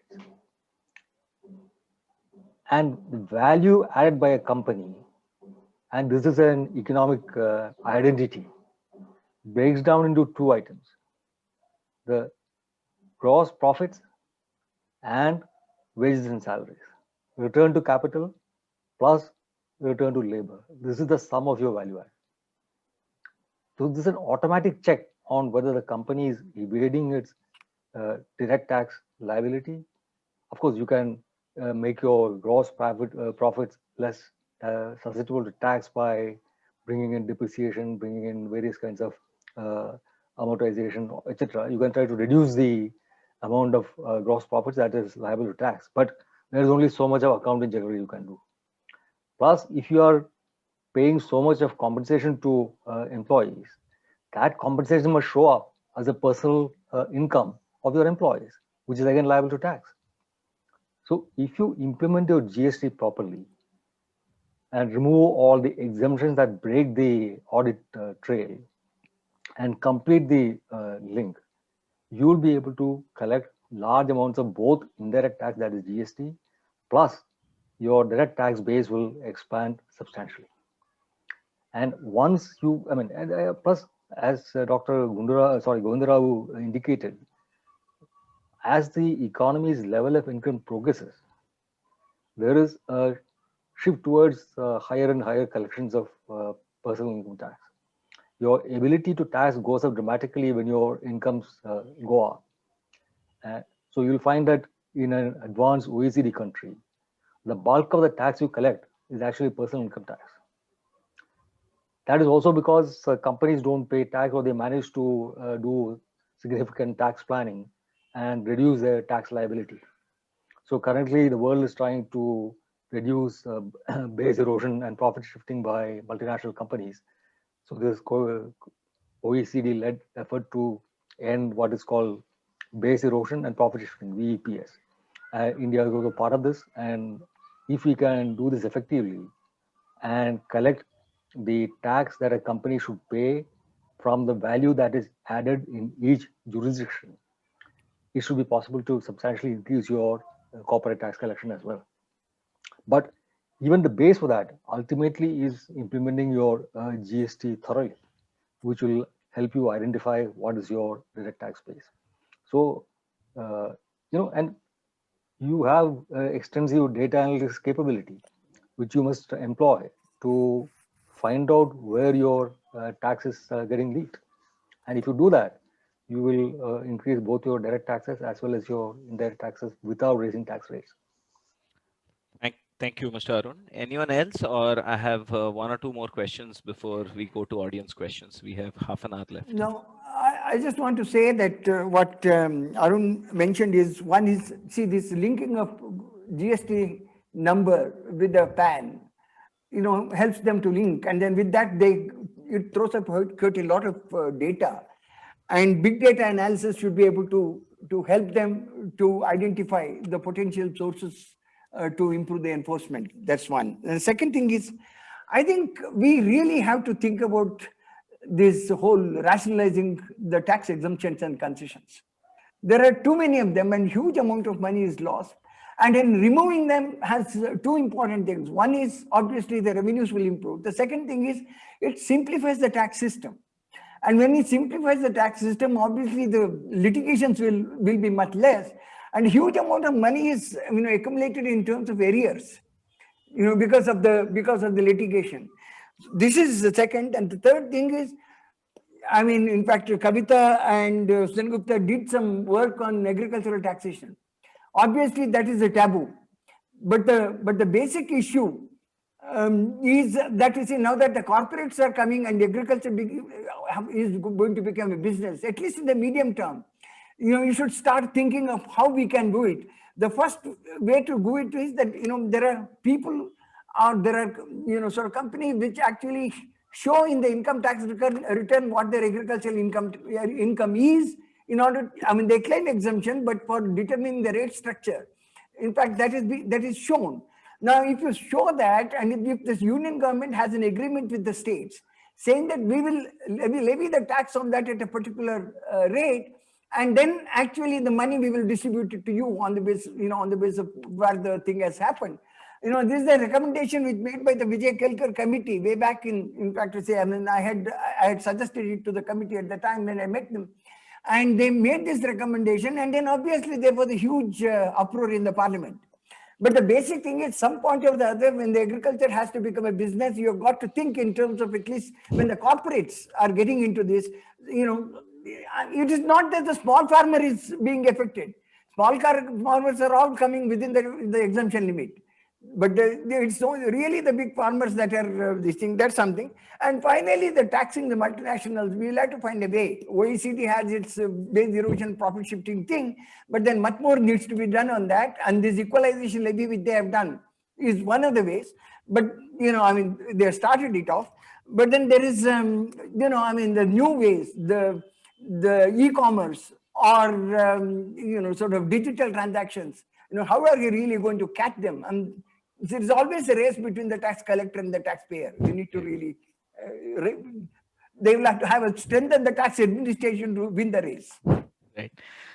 Thanks. A last question from me, and then we'll go into audience questions. Dr. Kavita, maybe if you can take this. We see differing priorities between the center and the states. They have different constraints as well, and considerations. And we see also the possible energy transition having differing impacts across states, because which were the coal bearing states and now which are the renewable rich states, the consumption high states and the relatively poor states. So we can see these differences and this friction between the center and the states, or even between states, increasing. We've already heard Mr. Rao say, the trust deficit is already there, and we've seen this tendency towards more cesses and centralization, so as to avoid this getting more taxes in the divisible pool. So do you see, how do you look at this? And one of the questions was also, the states which will lose out from the energy transition, can the finance commission, the next finance commission, or the governments look at compensating them, compensating the losers from the energy transition from some form of tax? So Dr. Kavita.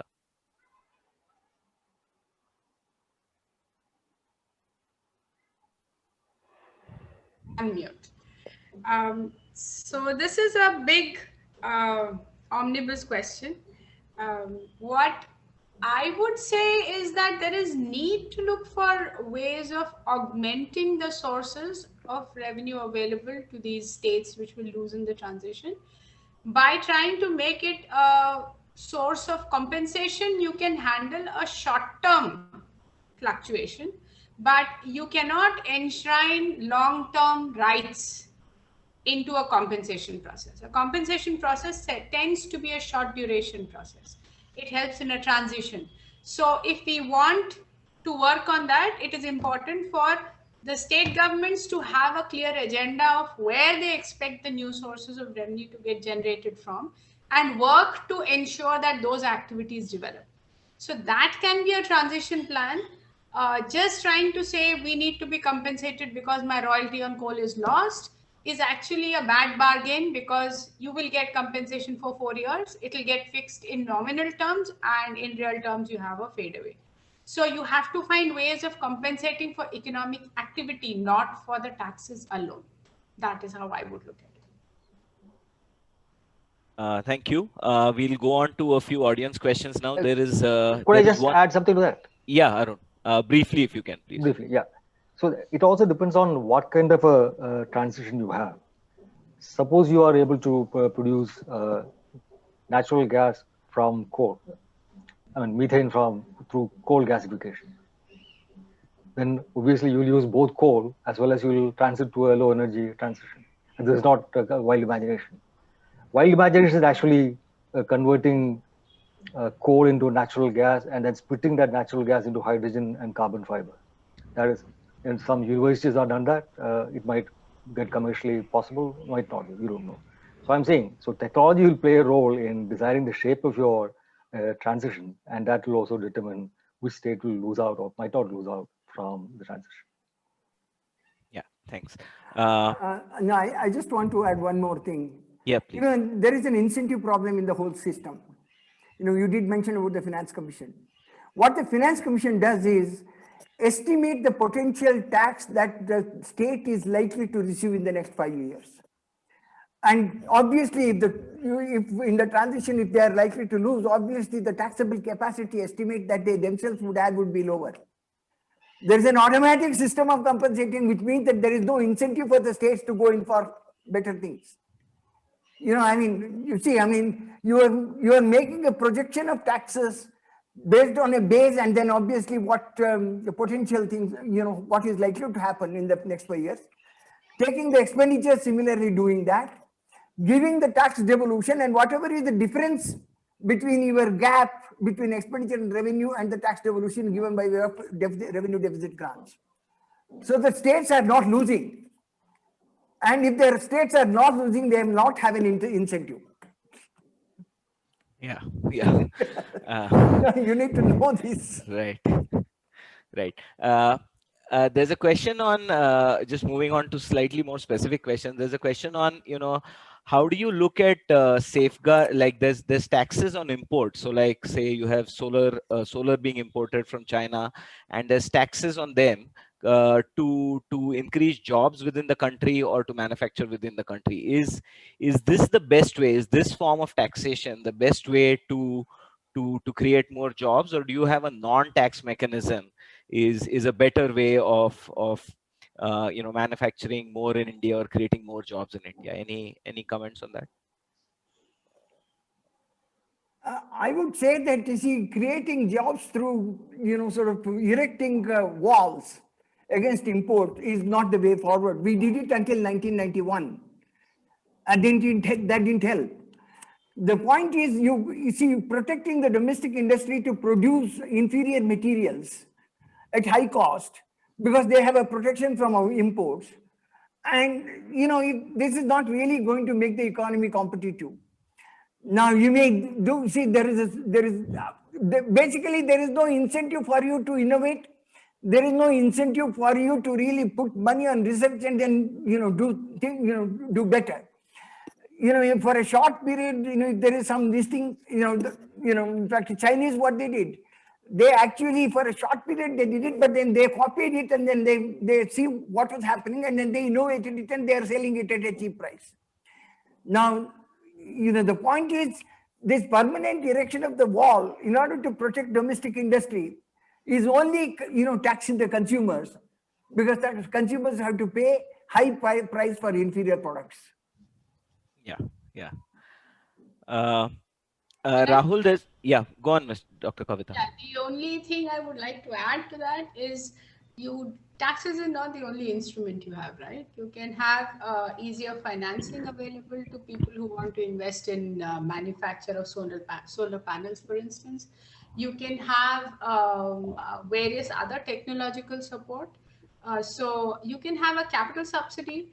You can have interest subvention. You can have green financing helping to set up these units. So experimenting with alternative tools might provide one way out as against trying to just do import duties. Yeah, thanks. Rahul, there's a question on, if GST is included, if electricity is included in GST, let's forget for the timing, the political possibility of doing that. How do you see that playing out in the economy in terms of, gainers and losers? No, so electricity, Ashwin, becomes a very important input for everybody, actually, whether it's manufacturing, whether it's services. So obviously, if that is, in the GST scheme of things, but as Dr. Govindra was saying, we need a constitution amendment for that, because the point on constitution amendment only was restricted to the petroleum products, because they're already part of the constitution which has been amended. But if you have to now go to electricity, it's a huge task to my mind, because again you have to get the political consensus and get to the whole rigmarole of getting to both the houses of the parliament and all of that. But if it is done, for some reason it is possible to be done, then obviously electricity duty as a credit available to the entire value chain is going to be an upside, basically. And the earlier point on the importation point that we discussed, the question, it's not only enough to put an import tax or a custom duty across all the products. It's also very important to see how the global capacities are utilized today. I mean, if you see the Make in India announcement, which was made like 4 or 5 years back, it has not been made a success because obviously there are excess capacities outside the country. So maybe the timing was wrong. Maybe we were late to the party, and it should have been much earlier. But that's not the point. The point is your fiscal or your tax policies have to go in hand with employment generation, with the global scenario and everything. You can't be sitting in one country saying that I'm going to tax everything that comes into this country because my people have to work here in my country. It doesn't work that way anymore. We have global corporations looking at India making a hub and all of that. We have the PLI scheme and all of that. But I think making everything simple. I mean, I had written a column in one of the papers that if it's Indian, if it's simple, it can't be Indian. And it's so true for everything that we speak under the sun. So I think we should be making life simple for everyone. And this is something Mr. Arun was also saying, that we are quoting OECD, we are quoting best practices. But do we have the best practices across all the, for example, the tax structure that we have or the tax law that we have? No, we don't have that. I mean, if you have a 5% kind of, we have it in Gulf countries, a 5% tax on everything, petrol to water to everything, nothing is spared there. Of course, we can't copy paste that, but at least we should have that intention to, go simple. Just keep it simple, keep it broad as much as you can, and then we can talk about it. So if you bring in electricity as a GST, or GST on electricity, obviously it is going to help the cost of providing service, the cost of manufacturing a product, obviously is going to go down because we have a lot of cascading today. Thanks, Rahul. There's a broader question on the level of energy taxation and how much of it is a drag on economic growth in general, and do we need to look at the level of taxation in itself? Forget the transition to any form of energy, but how much of energy taxation is a drag on our economic growth?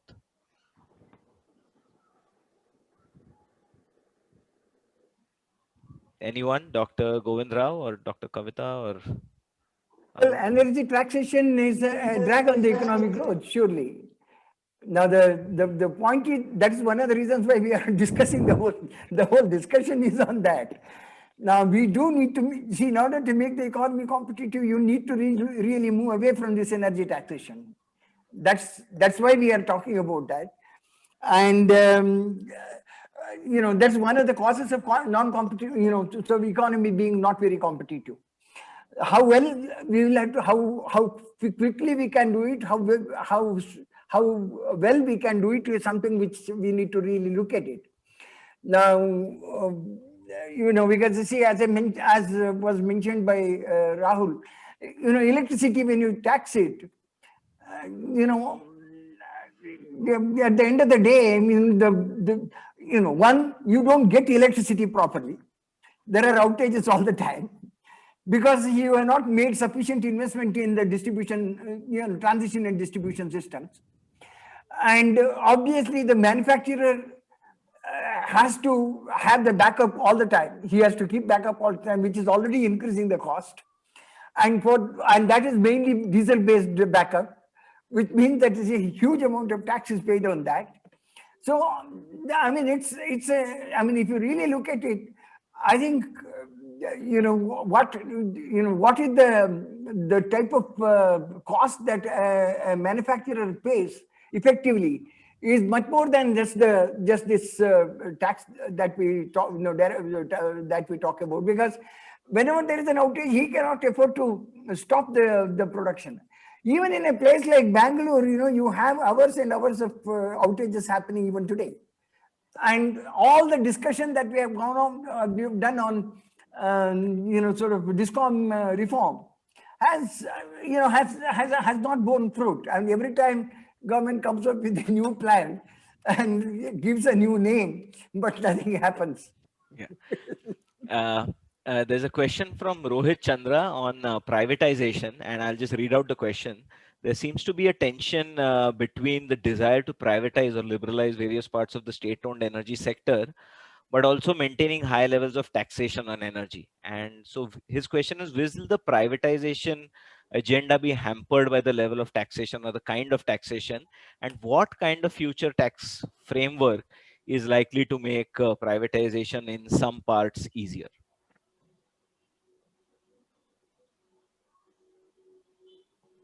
May I? Yeah, Arun. See, privatization and taxation are directly related.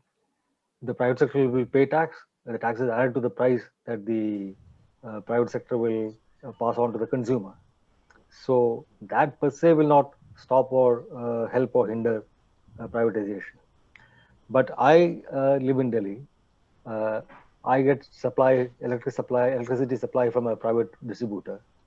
And I can say that over the years, the efficiency of distribution has improved tremendously. The outages are relatively few and far between, and the ability to get systems up and running is fairly decent. This, despite the very heavy levels of burden placed on the private operator through bad regulation. There is some nearly 30,000 crore of regulatory assets created by the regulators' reluctance to pass on costs through higher tariffs. and this is a burden on the operator on which it's paying interest. But still, despite that, the system is running fairly efficiently in Delhi. And I'm in that part of the Delhi system, which is less efficient than the more efficiently run part of the city in North Delhi. So I do not think that privatizing electricity distribution per se is either a solution or a hindrance. It will depend on how it is done, and taxation will not come in the way. It will be a pass-through, whether for the public sector or the private sector. Yeah, thanks. There's also a question on whether panelists have any particular views on carbon taxes, though this is not a topic that is in discourse within India of late, but if anyone has a view on carbon taxes and possibilities in India.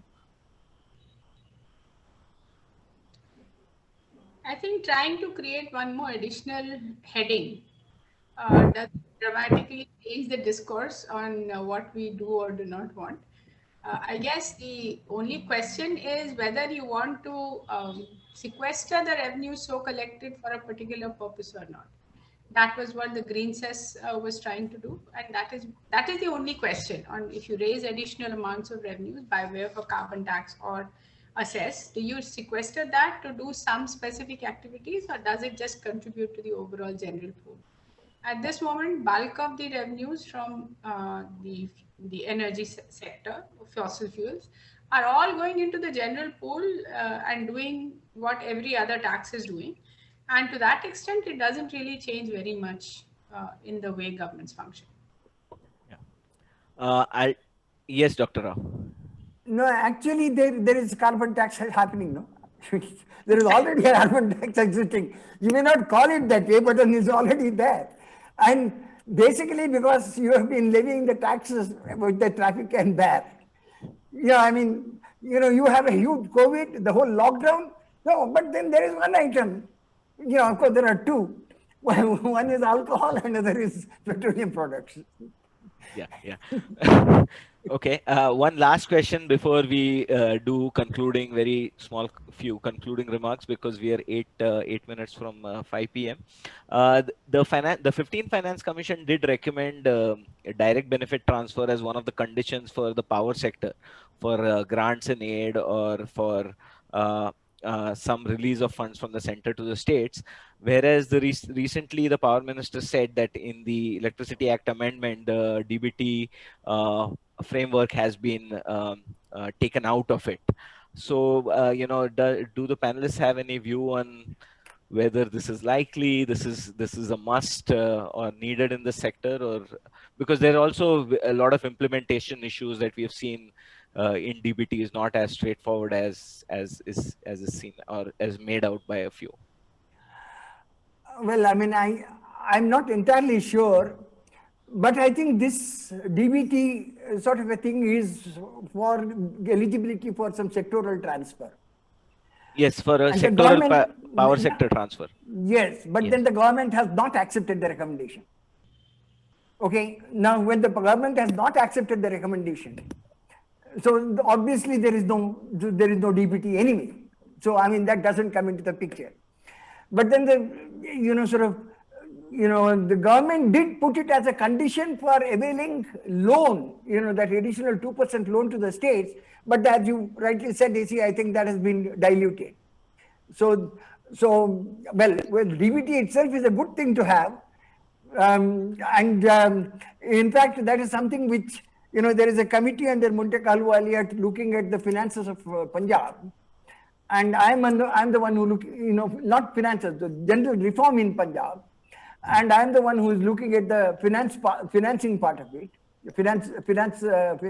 Similarly, there is a committee under Rangarajan on looking at the reforms in Tamil Nadu. And I'm looking at, in fact, Pinaki Chakrabarti and I are looking at the financing, fiscal part of it. On both cases, we said that the power sector reform has to be done, and then you can't really have this type of a subsidy, this much of subsidy going.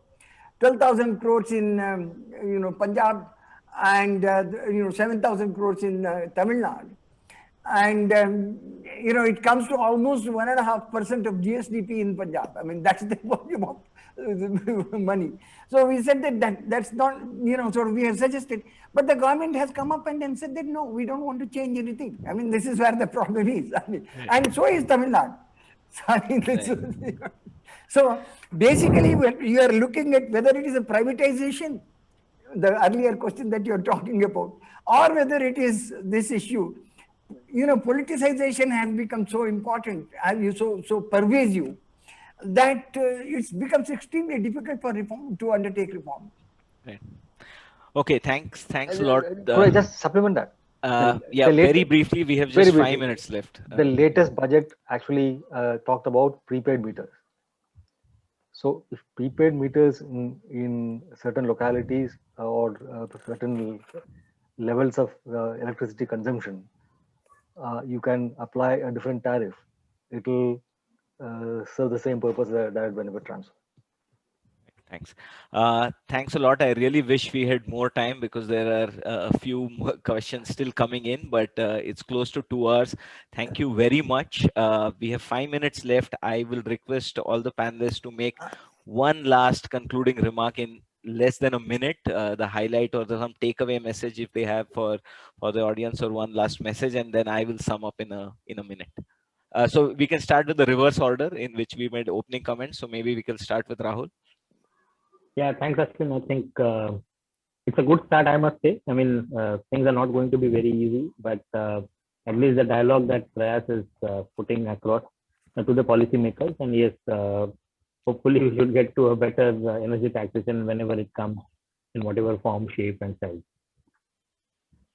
Thanks, Rahul. Dr. Kavita?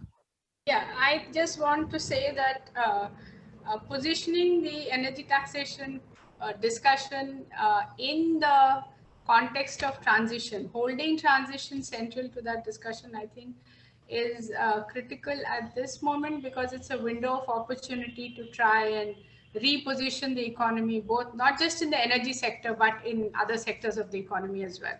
So I would think that holding that concept in the middle along with everything else is critical to going forward. Thank you, Dr. Kavita. Arun? Yeah, so the goal should be to reduce dependence on energy as a source of tax for the government system. And that is to be achieved by overhauling the entire tax administration, focusing especially on better implementation of GST and following up on the audit trails generated by it. Thanks, that was really succinct. And Dr. Govind Rao? Well, I think the reform should start beginning with the cleaning of the GST, because it is still evolving, and trying to make the economy much more, keep the economy's competitiveness as the centerpiece. There has to be a much more focused attention on the entire thing, and possibly, sort of the government of India should appoint a committee to go through the thing, look at the transition, because transition is not going to happen tomorrow. Transition is you see, it's in the medium and long term, this is the one which has to be done. So if we now start thinking about it and work on the transition, possibly the transition will become smoother. There was a proposal that is the Finance Commission should be asked to do. Finance Commission's mandate is not that. Finance Commission cannot do, and it should not do. I leave it at that. Thank you for those. You being part of the Finance Commission, we'll definitely take that, the final comment seriously. But we fully agree with some form of expert committee looking at this issue seriously right now. As you rightly said, this is not happening tomorrow. There's a decade or two over which it will play out.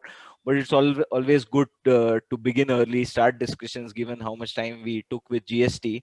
I think this is going to be probably even more complex. And I will not attempt to sum up, because this has been very, very rich and varied discussion.